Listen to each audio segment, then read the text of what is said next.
Olá, vamos dar continuidade ao nosso curso de Estatística Aplicada à Pesquisa. Nesta semana, a gente vai fazer a avaliação dos nossos modelos calibrados. Sou o professor Lucas e sou o responsável pelo curso. O que é isso, avaliação dos modelos, né? A gente tem que ter em mente que, depois que a gente calibra um modelo, que é achar, né, os seus parâmetros, achar os seus coeficientes, né, que a gente já fez nas aulas passadas, a gente precisa verificar que se os dados estimados pelo modelo estão próximos da realidade. Porque a gente quer que o nosso modelo acompanhe, acerte a realidade que ocorre no mundo, vamos falar assim, né? Resumidamente, a gente vai verificar se o nosso y estimado ele está próximo do nosso y observado. O y observado é o dado de campo de laboratório e o y estimado é o y originado pelo modelo que a gente calibrou. Graficamente, né? Temos um gráfico qualquer, o nosso x é os anos, o decorrer dos anos vão passando, né? E o nosso y é a altura, ou a altura de pessoas, a altura de planta, uma altura qualquer aqui, né? Então, a gente sempre vai ter um y estimado e um y observado, e a gente sempre quer que o nosso y estimado chegue o mais próximo possível do nosso y observado. Podem notar aqui que há uma diferença entre eles. E essa diferença entre eles é o que a gente vai aferir na aula dessa semana. Para a gente fazer essa aferição dessa diferença, existem índices estatísticos. Os dois principais são a acurácia e a precisão. A acurácia é o grau de aproximação de uma estimativa ao seu valor verdadeiro. Então, é a distância das estimativas para o valor real, que é o que a gente quer achar. E a precisão é o grau de dispersão do valor estimado em relação à sua média. A precisão é importante, mas não é tão importante assim como a acurácia. E daqui a pouco eu mostro para vocês que a maioria das pessoas faz somente o R2, quando faz uma regressão, e ele está mostrando só a precisão, e não está mostrando a acurácia, que é o mais importante. Para medir a acurácia, existe N fórmulas.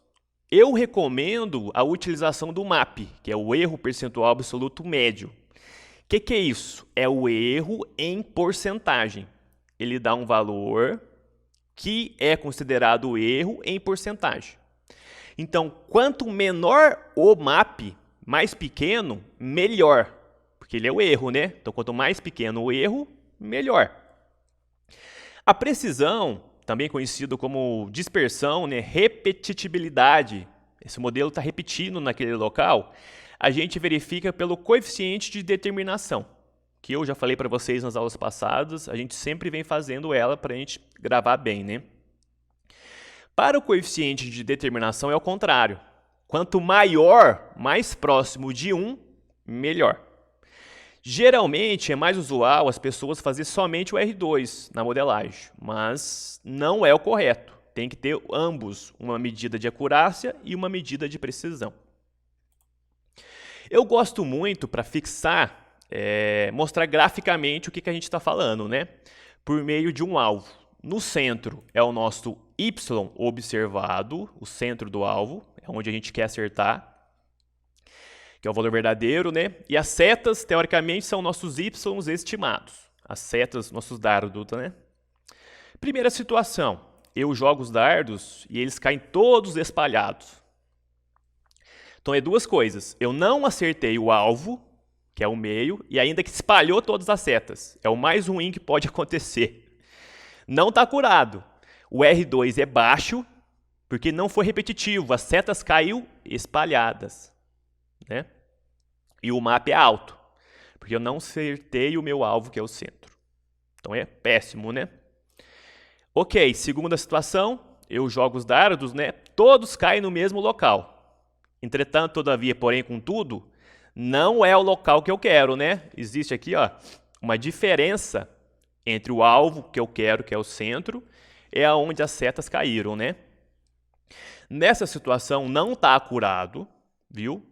E o R2 é alto, então, ó, a pessoa fica feliz, o meu modelo deu um R2 alto. Só que não está acertando ainda, que eu quero o centro, porque o MAP está alto. Isso daqui eu vejo muito em artigos e trabalhos.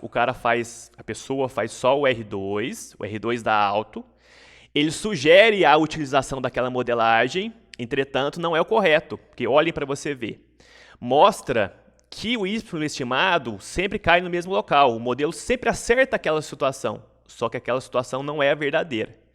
Por isso que a gente não pode fazer só o R2, tem que fazer o MAP também, que é a acurácia, né? E a última situação, a gente tem o nosso alvo, a gente joga os dardos, né? Cai todo no mesmo local e no local certo. Está acurado, porque o R2 é alto, próximo de 1, e o MAP é baixo, porque acertamos o alvo, que é o centro do nosso alvo, né? Mais uma vez, graficamente para mostrar, é um gráfico mais um pouco complexo, mas a gente entende. Nesse gráfico aqui, a gente olha duas situações. O espalhamento dos dados, por exemplo, aqui está bem espalhado, que é o nosso dado de campo, né? Nosso Y observado. Tem uma reta vermelha mais grossa, é o nosso Y estimado. E existe uma retinha fininha, mais fina, que é a nossa reta 1 para 1, que logo vocês vão começar a trabalhar com ela. O que a gente olha quando a gente monta um gráfico de regressão? A gente tem que olhar o espalhamento dos dados. Está vendo que esse dado aqui está bem espalhado? Quer dizer que o quê? Como está espalhado, o R2 é baixo. A gente precisa que aconteça o contrário, lá embaixo. Todos os dados estão próximo da reta, que é primeiro a reta mais vermelha, que é a reta do Y estimado. Quando acontece isso daqui, o nosso R2 é alto. Nosso R2 é alto. Lá em cima, quando os dados estão espalhados, o R2 é baixo. Só que não é o que eu quero ainda. Então, isso aqui é só o R2. Para o MAP estar bom, o MAP está baixo, o erro, além dos dados estar próximo da reta vermelha, essa reta vermelha ela tem que estar próximo da reta 1 para 1, que é uma reta de acurácia. É uma reta que mede o tão acurado que é o modelo. Então, não basta só os nossos dados estão próximos da linha estimada, mas todo o conjunto, o Y estimado e os dados tem que estar próximo da linha 1 para 1. Por isso que eu falo, não pode fazer só o R2. O R2 só mostra isso. Ele mostra que os pontos estão próximos da reta estimada, mas o local que eu quero é essa reta 1 para 1. Quando isso acontece, a gente tem um MAP baixo e o R2 alto.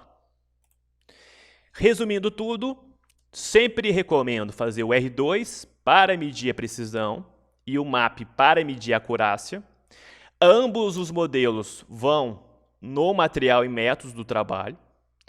E na hora de fazer o gráfico, que tenha todo o nosso conjunto, né, Y estimado, Y observado, o nosso X, que eu já falei nas aulas passadas, eu ainda coloco o R2 0,98, próximo de 1, e o MAP de 16,3. Então, tem que colocar essa informação lá no nosso resultado de discussão. O MAP, então, fala que o erro é de 16% e a precisão é de próximo de 1, está muito boa. Sempre tem que ter a fórmula no material e métodos e esse conjunto aqui lá no resultados e discussão. Dessa aula é isso, a gente continua na nossa aula prática.